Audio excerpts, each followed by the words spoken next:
I met my soon-to-be ex-wife 8 years ago. We both were working. She works as an architectural designer, and I work for the US Post Office. Yep, I deliver mail. Fun job. Sometimes when the weather is bad, it sucks, but for the most part, I like it. It's a lot of exercise. I stay in good shape. Even though I still go to the gym, I do a lot of walking. I'm always on my feet, and I got some really good buddies that are dogs that I get to see often. They love me and I bring them treats. I met my soon-to-be ex-wife at her house while I was delivering her mail one day. She came running out to hand me the mail to return, but she fell, and it was pretty bad. Really bad. Yeah, she actually scraped up her legs pretty bad and hit her face on the concrete. I said, "Oh hey, are you all right?" She starts crying, gets up, and says, Yes, I am." Limping, walking over to hand me the mail to return. After she hands me the mail, she's just standing there clearly injured. I said, "Well, I got to get going on my route. Take care." She looked up shocked when I turned around and looked back at her while I was walking away. I think she was expecting me to help her more or something, but I mean, I did have a route to do. I can't just stop. Well, I mean, if she was passed out, then maybe I would have stayed until the police came. But she was up walking, so I pulled off in my mail truck. I wished her well though. Maybe 3 or 4 weeks later, I had to deliver there again. This address, my soon-to-be ex-wife's address, was not a typical route for me, but when I delivered there again, she was getting out of her car. And she says, "Hey, mean mailman." I laughed. "Mean mailman? What do you mean?" She says, "You just left me injured and didn't help me." I said, "You were up walking just fine. I figured you were good." We both burst into laughter. She said with a smile, "Oh my gosh, you're such a piece of crap. Let's hang out sometime." I did notice the first time, and my soon-to-be ex-wife is very attractive. By the way, she still has the bruise on her face. She showed me the scar on her legs and said, "Yeah, I'm doing well. I'm tough." Anyway, she told me that I should take her out sometime. I then say, "You ever heard of Whistle Now?" She says, "Yeah, I've been there a few times." I said, "Oh, really?" She said, "Yeah, on the weekends with coworkers." I said, "Wow, I'm there almost every weekend shooting pool, and I've never seen you before. I feel like I know everyone there. Anyway, I'll be there this weekend. Come on by. I'm usually there from 8 till midnight." She said, "Okay." That Saturday night, I got there around 9 p.m. As soon as I walk in, I see a woman jump up and head over, and it was her. She says, "Hey, I'm glad you came. I was hoping to see you tonight." We hung out all night until 1 a.m., shooting pool, drinking, and talking. We really got along well, laughed and joked about her falling, and she told me I was an a-hole for leaving her. But something about it turned her on. We made out and had an amazing night that night. She got a ride home from her friend, and I went home. We ended up talking and texting for about a month before we saw each other again. The second time was dinner and a movie, then drinks after, and we went back to her place after. It was good. She made me breakfast the next morning, then proceeded to ask me if I was a relationship type of guy.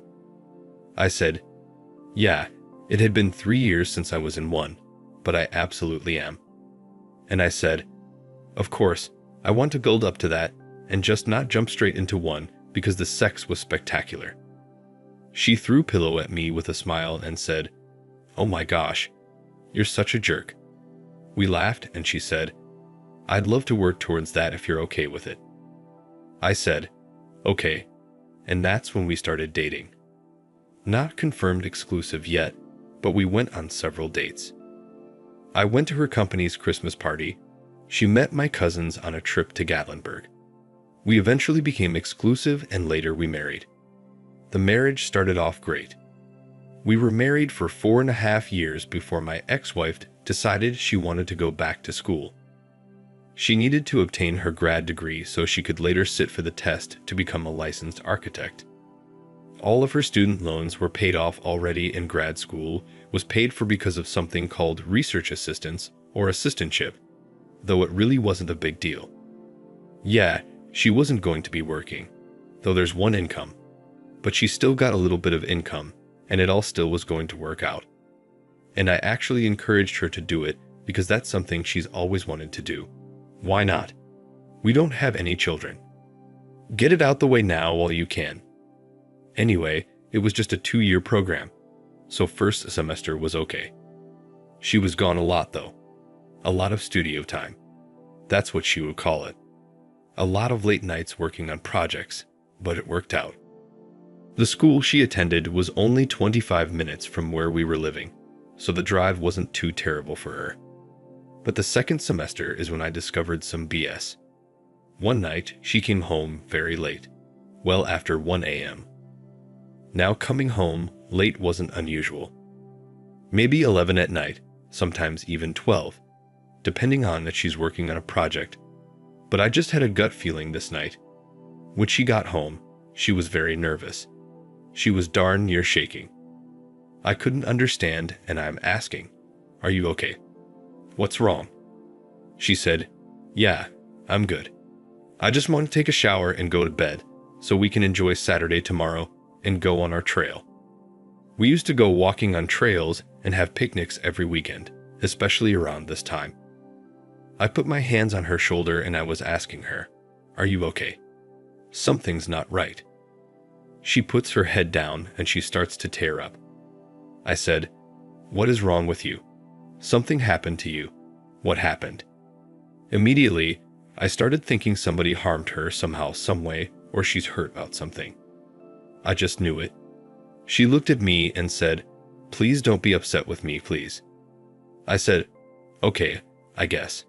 What's going on?" She told me that she slept with someone else. I back off and I'm staring at her and I said, "Excuse me?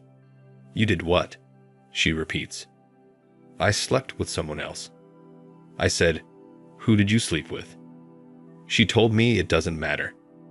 I got in her face and I said, "Who did you cheat on me with?" She told me it was her instructor. He's one of the instructors she was doing research for during grad studies, and apparently, she started sleeping with him. According to her, he flirted with her a lot. She always pushed him away until this night. For some reason, she said she just gave in. When I was asking her the name of the professor, she told me and I said, "You've got to be kidding me." This man had been to my house before. Old man. Creepy looking guy as well. I attended my soon-to-be ex-wife's first presentation for some big events that the grad students had to pull off, and he was there. I spoke to this man a lot at that time. I didn't know that she was doing research for him specifically, but he seemed to gravitate towards me and wanted to talk to me most of the night. I guess I understand now. It's a little weird though. I tell her to pack her crap and get the F out of my house. She started bawling, crying, and drops to the floor. "What do you mean? What are you talking about? I can't just leave. Where am I going to go?" I told her I don't give a crap. "Leave. You're not staying here. Get out." And when I said get out, I did yell that pretty aloud. It was like a roar, a lion's roar. She was silent. She grabbed her keys and she left. I didn't know where she was going. I didn't even care. This marriage was over to me. The next day, I did find a lawyer. I told the lawyer everything. He was asking all kinds of questions. We don't own a home. We don't have any joint accounts, and I was concerned. I told him that she currently is in school. Will I be responsible of taking care of her since she's not working? And he assured me he'll make sure that I don't have to pay her a dime because she's able to work. She's paying for her own education. She's able to do this, so I believe him. We'll see how that goes. I initially did not block my ex-wife. She called and texted me so many times, begging for me to take her back, begging to not go to the school and let the proper people know what was going on. Her begging did not work. We do share the same phone line.